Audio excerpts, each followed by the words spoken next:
Teiju Oki is about to confess his love for Yuzuriha Ogawa, a fellow student. After 5 years of unhealthy obsession, suddenly, a green light turns every human on the planet into stone, and nature takes control. 3,700 years later, Teiju is able to free himself from his captivity. Yuzuriha meets up with his genius friend Senku Ishigami, who had awoken 6 months earlier.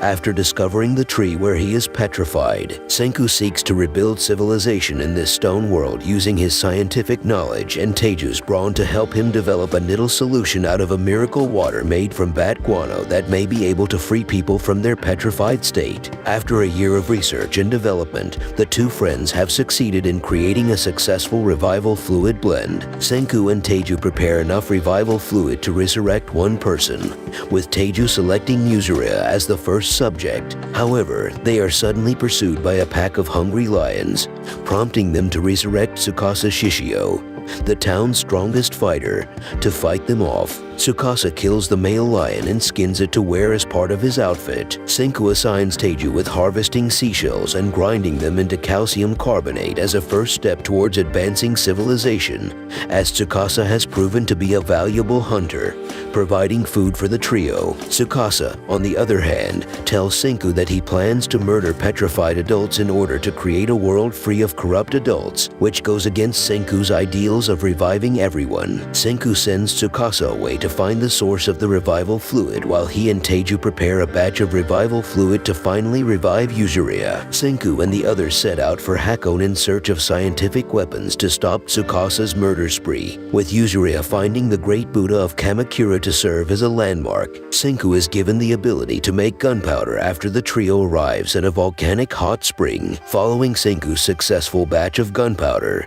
which Teiju inadvertently sets ablaze, the group notices a different source of smoke in the distance, implying that there are other survivors. Senku decides to light the gunpowder even more to use as a smoke signal, prompting Tsukasa to track him down and kidnap Yuzuriha in order to get the recipe for the revival fluid. Senku recalls how he developed his love of science and became friends with Teiju as he relinquishes the recipe to save Yuzuriha and is given the option of abandoning science or dying. Senku prepares to die at Tsukasa's hands, refusing to abandon science. After Tsukasa appears to kill Senku by striking him in the neck, Teiju and Yuzuriha use his gunpowder to set off an explosion around Tsukasa, allowing them to flee. Recognizing that Senku would not simply sacrifice himself, Teiju and Yuzuriha discover a spot of petrification on his neck, allowing them to heal the fatal injury by converting the petrification back to healthy flesh using the revival fluid. Meanwhile, a flashback depicts Senku's first steps out of his petrification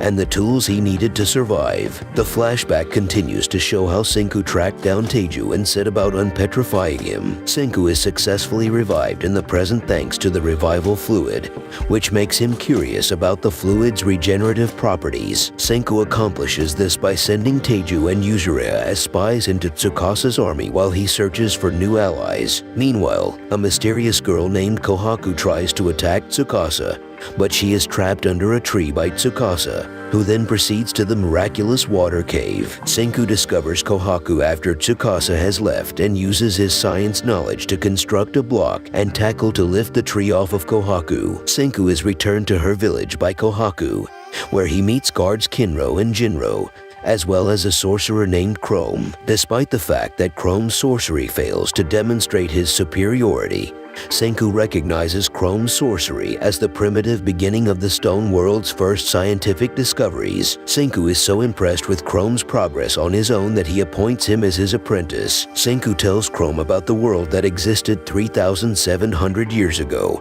and decides to help him develop an antibiotic to save Kohaku's sickly sister, Ruri. After learning that Chrome became a sorcerer to help Kohaku's sickly sister, Ruri, Senku, Kohaku, and Chrome are aided in their search for the ingredients needed to make an antibiotic by another villager named Suika. The gang sends Suika to gather information on what the villagers want because they need more manpower to turn iron sand into iron. Senku discovers that food is a common theme among the villagers' desires and uses foxtail millet to make ramen to win them over. Genesajiri, a revived magician from Senku's time who had been sent by Tsukasa to confirm Senku's death, but claims he will instead give a false report, approaches the gang while while they are eating ramen, Senku takes advantage of a sudden thunderstorm to transform the successfully completed iron into powerful magnets, while Jin uses his street magic to ward off a violent villager named Magma.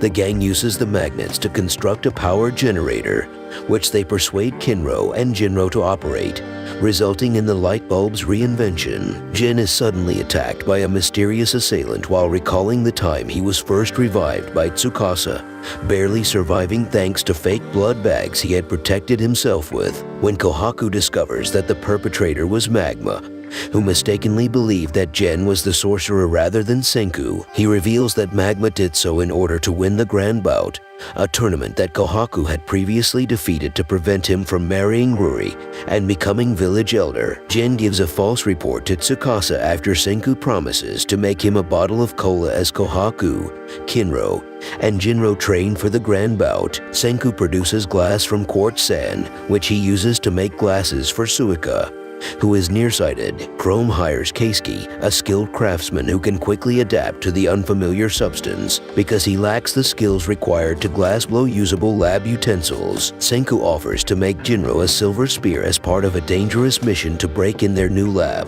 Senku's silver spear turns out to be a sensor for detecting poisonous gases emitted by a pool of sulfuric acid, which they require for the antibiotic. Senku offers to teach Chrome everything he knows about science on the off chance that he dies, but Chrome declines, preferring instead to use a tag team approach. Chrome nearly falls into the pool while gathering the acid with special gas masks, but is saved by Jinro, who overcomes his fear and assists the duo in obtaining a bottle of the acid. Senku and the others start making the antibiotic's other components once they have their base ingredients. Senku joins the others in the Grand Bout, which offers alcohol to the winner.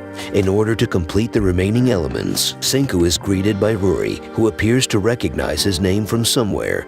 When he arrives in the village for the Grand Bout, Mantle, Magma's henchman, kidnaps Suika, ties her to a tree, and tells Kohaku that Suika is drowning, causing Kohaku to flee even though he knows he is lying. Suika, having escaped her captivity and noticing Kinro struggling with his vision, gives him her mask containing the lenses of her glasses, allowing him to see more clearly and defeat Magma in the first round. Magma deceives Kinro into consulting the referee so that he can attack from behind and claim victory. He then has Mantle throw his match against Chrome to disqualify Kohaku for not returning in time. When facing Magma in a one-sided semi-final match, Chrome combines his tears with Suika's glasses to create a magnifying lens capable of starting a fire. Jin returns, using his sorcery to divert Magma's attention long enough for Chrome to set fire to Magma's clothes and win the match. Following Chrome's match, Jinro informs Ruri that he and Senku will throw their matches together so that Chrome and she can be together. When Ruri says she will not pick a side and will marry whoever wins, Jinro is determined to defeat Senku and become the new chief, which everyone fears. Senku uses Chrome's weapon to hit Jinro's groins to win the match just before Chrome passes out. After fleeing from Jinro, Senku is declared Ruri's husband as a result of Chrome passing out before the final match, but he divorces her as soon as he obtains the alcohol he requires. The gang finally finishes their sulfa drug and gives it to Ruri after working all night. When Ruri's illness is discovered to be pneumonia, the sulfa drugs are found to be effective, and Ruri recovers completely. Senku is named the new chief of the village, which is revealed to be called Ishigami Village, as a thank you, and Ruri reveals that she already knew Senku. Ruri explains that she first learned of Senku's name from a story told to her by her mother. Senku's father, Byakuya, became an astronaut after Senku created an electric suit to assist him in passing the JAXA swimming exam. Byakuya joins fellow crew members Connie, Dahlia, and Yakov on the International Space Station 5 years after passing his exams, alongside cosmonaut Shamil Volkov and American singer Lillian Weinberg. Byakuya and the crew witness a phenomenon that turns everyone on Earth into stone, leaving them as the only 6 humans left. Shamil, Lillian, and Connie venture down to the surface after Byakuya deduces that the phenomenon originated in South America, but they end up in the middle of the ocean, requiring Byakuya and the others to go down and rescue them. On a nearby island, the 6 begin living together, forming relationships and raising children together. However, as the crew begins to succumb to pneumonia, Byakuya writes down the 100 tales in the hopes that Senku will one day be able to use them. Ruri returns to the present and takes Senku to the village cemetery, where Byakuya is buried.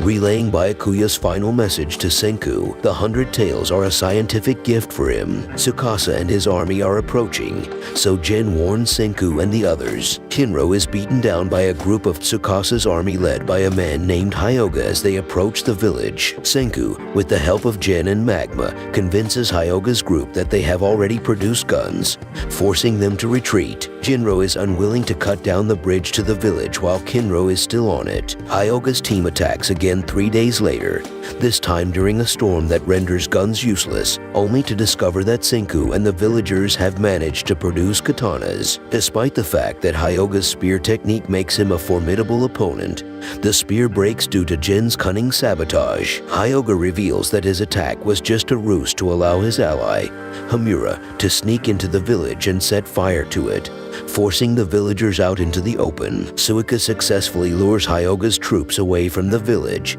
stranding him and Hamura above the acid pool's poisonous gases. In order to protect the Kingdom of Science, 3 of Hyoga's minions are pushed off the tree and killed by the poisonous gases. Senku sets his sights on reinventing the cellular phone in order to attack Tsukasa's army before it grows too large. Hyoga, meanwhile, informs Tsukasa that Senku is still alive. Senku and Ishigami Village have started work on the cell phone, with plans to finish it by spring. Senku creates a cotton candy machine to test with sugar in order to manufacture gold filaments for wiring. Hamura, who has been spying on the Kingdom of Science, receives cotton candy from Senku. Senku develops a gear train for the cotton candy machine after running into problems while making filaments, inspiring Chrome to build a water wheel with Keisuke. Senku mechanizes the iron-making process with the new water wheel, allowing the villagers to focus on winter preparations. Meanwhile, Senku, Chrome, and Keisuke start working on light bulbs that will allow them to decorate a tree for Christmas. Chrome employs his new invention to delve deeper into caves,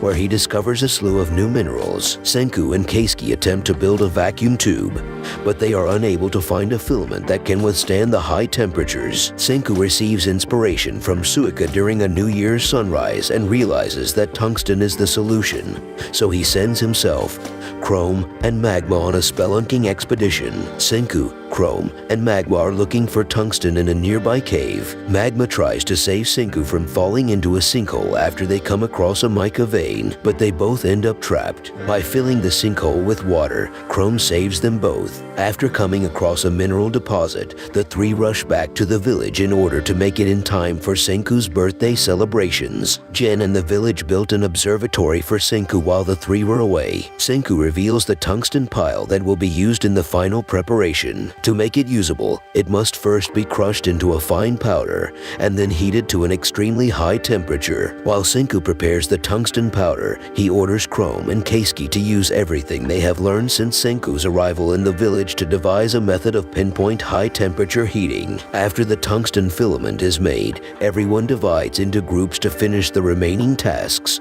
Suika and her friends finish twining the gold wire. Senku and Chrome make the necessary plastic. Kinro, Jinro, and Kohaku make a microphone out of coal ash, and Jin and Ruri make zinc carbon batteries. They all complete their tasks, and Senku puts it all together, resulting in the world's first modded cell phone. Senku informs the villagers that full functionality requires 2 cell phones. Much to their dismay, Ruri tells Senku about one of the 100 tales after testing the cell phone over a wire, alluding to a time capsule sealed in Byakuya's gravestone, a glass record. Byakuya intended to make a record that would allow him to communicate with Senku over millennia. Senku and the villagers are able to hear the astronauts' voices for the first time since petrification, as well as a song from Lillian. Thanks to a phonograph he reconstructed, the song motivates the villagers to recreate modern-day entertainment. Senku declares a stone war against Tsukasa with the help of the village and his cell phone. Teiju and Yuzuriha wait for Senku to finish his part of the plan while Yuzuriha keeps Teiju from revealing their identities. Tsukasa and Hyoga prepare for Ishigami Village's impending attack. See you on the next one.